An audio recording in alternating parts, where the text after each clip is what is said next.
Hi, so today I'm filming my makeup look that I'm going to wear almost every day for autumn and winter.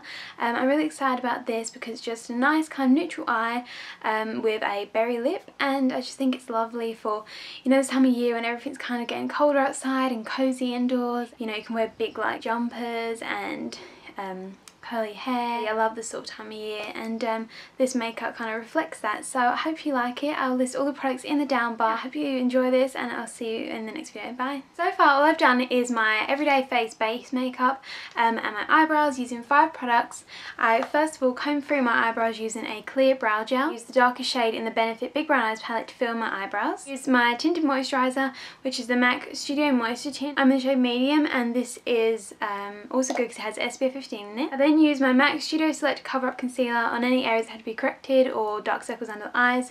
This concealer is really good. Finally, I just used a big fluffy brush with my Collection 2000 Light Diffusing Powder. I just did a light coating of this all over the face. So now I'm ready to move on to show you my everyday makeup. Taking my Urban Decay Prime Potion and putting this over the eyes. I love Urban Decay Prime Potion because it really does keep your eye makeup on all day long. It helps the shadow in that it gives it something to stick to, and it really does not crease. I have worn this before all day long from like 7 in the morning to 10 at night. Not one time has it ever creased, so this is the most amazing product for keeping your eyeshadow on all day. Next I'm taking my Benefit Creaseless Cream Shadow in the colour Birthday Suit. These I find they do crease, even though they're called Creaseless Cream Shadows, they do, so always still use a primer potion underneath. It's going to bring out the other eyeshadows that you put on top. It's going to kind of intensify their colours more. First eyelash I'm going to be taking is my MAC All the Glitters with my MAC 239 brush. Taking some of this, and I'm going to place this all over the eye on top of the Creaseless Cream Shadow that we've just applied. This really is such a universal colour. I don't think that there's, you know, anyone that it wouldn't suit. It's just easy to wear, you can wear it on its own. I do find it's best if you put a base colour under it, because otherwise it can come across a little bit orangey, not much, but just a bit. But other than that it's fine, and it's just the perfect colour. So if you're looking for a starter shadow from MAC, I would definitely recommend All the Glitters. Another eyeshadow that I would recommend for beginners from MAC would have to be Satin Taupe.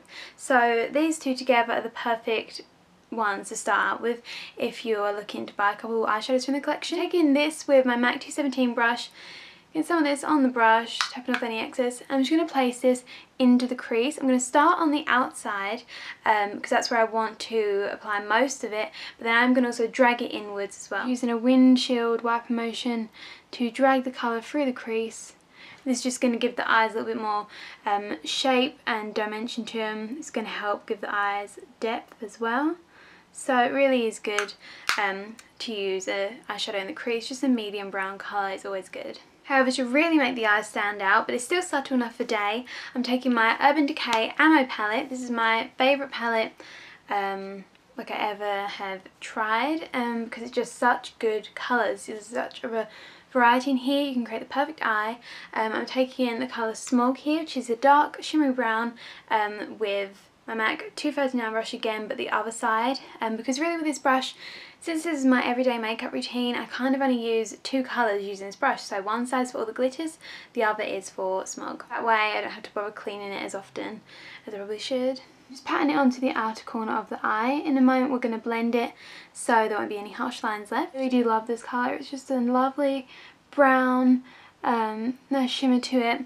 That's the thing, I always have preferred wearing shimmery shadows. I don't really like matte too much, but I do want to get into them, but shimmer for me are just my favourite. So next I'm just going to be using my ring finger. I'm going to get some of Sin, which is by Urban Decay, and apply this onto the inner corner, but kind of stretching it up a bit to the eye here and down here too. This is just going to have a nice transition from where All the Glitters start into where we're going to put our actual inner corner colour. It's just going to be a nice blend between the two. Taking a littlest finger in Maui Wowie. Maui Wowie is a shimmery gold. It's so nice.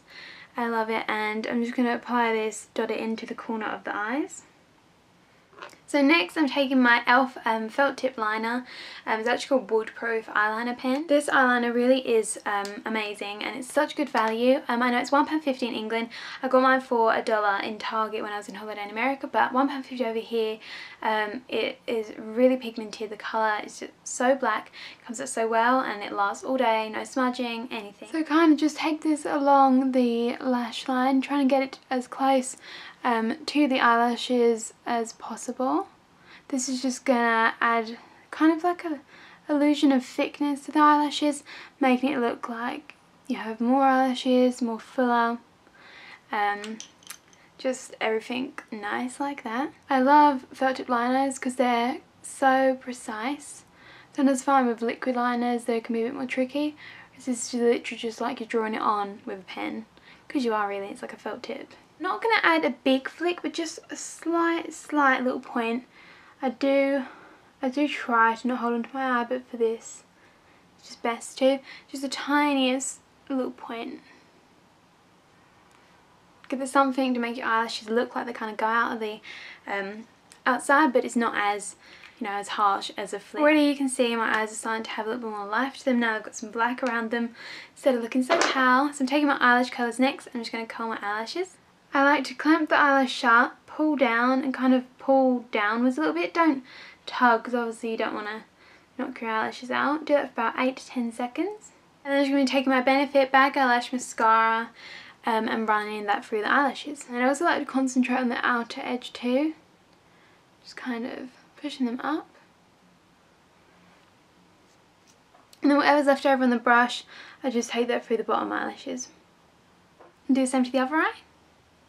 I've used this mascara for years. This is my second one. I do really want to try the new Benefit one though. It's not really new anymore, it's kind of old, but it was released in the summer. They're real because it looks so good, but I just don't have that much money to spend right now. I'm trying to save for a car and all that. So boring trying to save. I wish I could just spend my money on everything. So I'm now taking my NARS bronzer in Laguna with a fluffy brush. Found it over here. Just taking some of that, and I'm not going to bother bronzing my entire face too much. I'm just going to softly do this with a kind of like on top of the cheekbone, so not under it, not above it, just kind of where it is. Take it up into the temples a little bit. This will just give you a slight contouring. It's nice enough just for day, and it takes like 10 seconds. I do find though that even though I don't want to bronze my face, my neck is always paler than my face, even without like makeup. They're just different colours, so I do like to just take it down into my neck a little bit. I'm now going to be using a blusher by MAC. It is from the Venomous Feelings collection, so it was limited edition. It's the Bite of an Apple, but I'm sure there probably is something similar that you could find instead of this.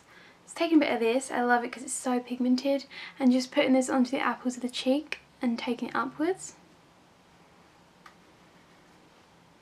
I love this blusher, it really is buildable. So you can have it kind of soft like this. I'm just going to add a little bit more. Bear in mind it doesn't show up as much in camera as it would in real life. It's just a nice pretty red colour. And that looks kind of bold, but it's not as dramatic. Like you can get it as dramatic as that if you keep applying layer after layer, but at first it's much softer.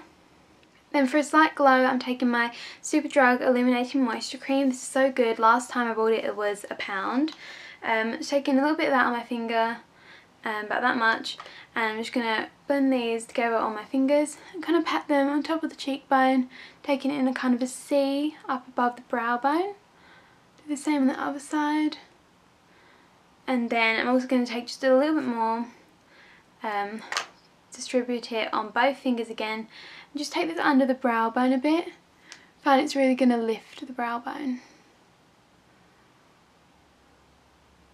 So then as for lips, I'm taking NARS's Strawberry Field. I think this was limited edition, but now I believe it's part of the permanent line. I think it is at least, so you can still get it. And it is very opaque. It's quite strong, but so I just like to dab this on the lips, and then afterwards I'm going to kind of take it off a little bit. By dabbing the colour, you're really pressing it into the lip. You're taking a piece of tissue and kind of pressing it together onto the lips, like that. I was taking a little bit of the colour off, so I just like to blend it with my finger. Taking lastly a bit of my Bobbi Brown lip gloss in Crystal, and I'm going to dab this right on the centre of the lower lip, and then when you press your lips together it's just enough colour that it kind of makes your lips look a little bit fuller, just on the centre of the lips, and it just looks really nice and pretty-ish. Just glossy without being too much. And this is the finished look, so I hope you like it. This doesn't take me as long as a video just because I'm explaining it. I love these products so much. Hope you enjoy this video and I'll see you in the next one. Bye!